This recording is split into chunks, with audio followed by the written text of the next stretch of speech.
Brought to you by Penguin.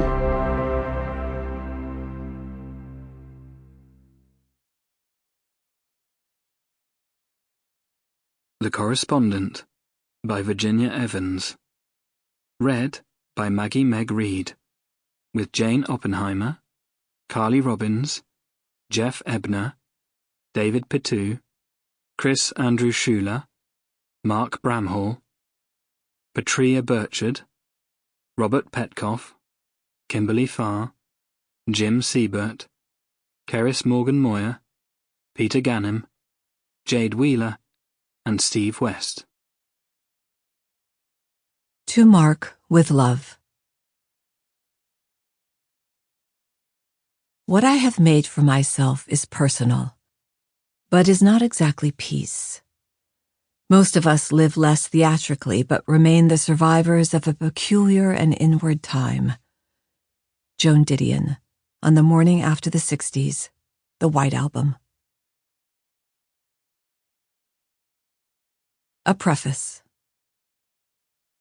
At last, on Monday, around 10 or half past, Sybil Van Antwerp carries the mug of Irish breakfast tea with milk to her desk.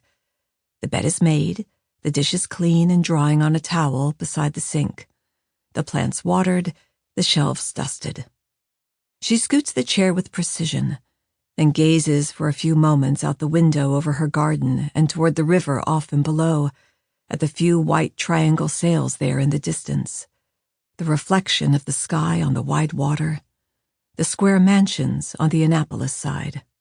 With satisfaction, she straightens the stack of letter-writing paper and the short, always turning over pile of books she will read next. She arranges the pens in the mug. She counts her stamps. She consults the stack of what letters she has received and not yet answered, a list she keeps of letters she means to write, a stack of upside-down pages in the drawer, a letter she has been writing going on years now, still unsent. Sybil is a mother and grandmother, divorced, retired from a distinguished career in law. These things are all there around her, but it is this correspondence. On Wednesday, it's the same, and on Friday, and on Saturday. On Monday, around 10 or half past, Sybil Van Antwerp sits down at her desk again. It is the correspondence that is her manner of living.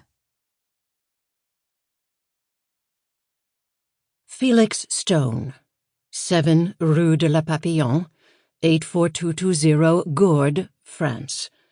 June 2nd, 2012. Felix, my dear brother, thank you for the birthday card, the fountain pen, and the book, which I started the day it arrived, Thursday, and finished today. It was exactly as you described, unlikely and electric, inventive, and right up my alley. 73 feels the same as 72, for what it's worth. Arthritis, constipation, and trouble sleeping. And I've decided to stop dyeing my hair. I don't care much for my birthday, as you know, though it's always nice of you to acknowledge it. Trudy and Millie, of course, came for appetizers and cards. The children both contacted me. Bruce had a strawberry tart delivered from a bakery. He'll be up next weekend to clean out my gutters anyway. And it was awful, so I threw it out. Probably cost him a fortune. Fiona called from London. She said she won't come home again until Christmas because work is keeping her jumping, and now she is designing something in Sydney, for heaven's sake, so she'll spend a month in Australia. She assured me Walt doesn't mind how often she is gone, but I'll tell you, I don't know how their marriage will make it. She'll certainly never be able to have children at this point. They're not even trying. At least she hasn't told me if they are. When I bring it up, she chastises me. Theodore Lubeck down the street brought me cut roses from his bushes, as he does every year, which is good of him, even if he is a renegade from the lawless... Sample complete. Ready to continue?